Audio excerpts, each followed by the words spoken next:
Hello, I am the cartoonist M. Rashid.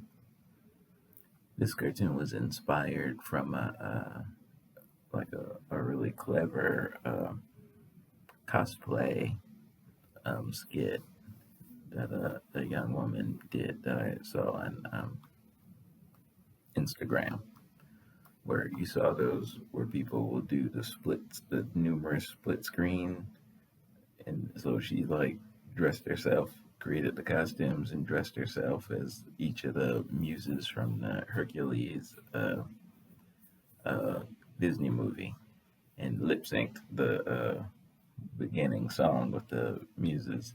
It was very cute, very adorable, and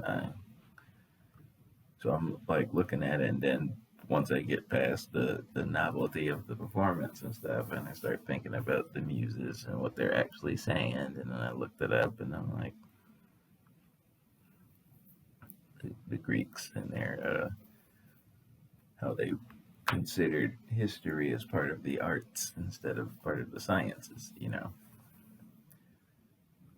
So even today, it's like when we do history, when we like in our mainstream academia, history is a lot of guesswork in it, and there's the more data you get, the more accurate picture you can paint. But if there's distance and you only have scant pieces of evidence, in our what we tend to do is come up with a story that fits the white supremacist narrative in general of Western civilization, and then try to like pull strings and you know paint a picture that ain't there. We do that a lot. So depending on where you look and where most of the data, like you get closer to truth, the more stuff you have.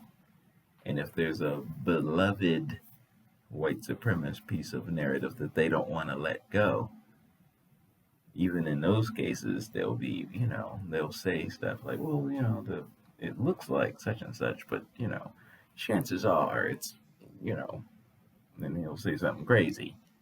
And they'll all agree that the crazy is what's real because that's how their racketeering thought police kind of system works. No matter what, they'll support their trash, because they need as many different types of 2x4s holding up their edifice of, you know, nonsense as possible. I won't spend a whole lot of time on this kind of stuff. The old school, bigger, you know, global thing. I'd like to keep my focus narrowed in on the Black American struggle here. But when I first started experimenting with uh, editorial cartoons and stuff, of course, my base was coming from that type of space. But fortunately, my vision is like more narrow. I'll still, tap on that stuff if I move to, like I did with this one. But for the most part, I want to keep my horse blinders on what my actual people need, instead of the full greater piece. I want to do the reparations and our black political agenda and the pitfalls that we have to deal with dealing with the usual suspects and their tactics. That one ripping that open and seeing the hypocrisies of it and stuff is like the ones I like playing in the most. All right. Peace.